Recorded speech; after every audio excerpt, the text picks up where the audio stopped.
Every night, at exactly 11:47, a train appears, and anyone who boards it never comes back. People say it's just a myth, until Mara heard it.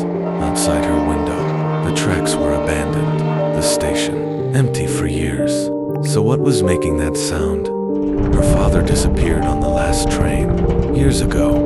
No body, no answers. Then one night, the train stopped, and the doors opened. Inside were people, but none of them looked alive.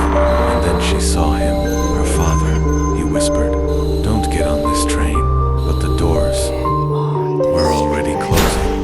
Mara had 1 second to decide. Stay or follow him forever. Because at exactly 11:47,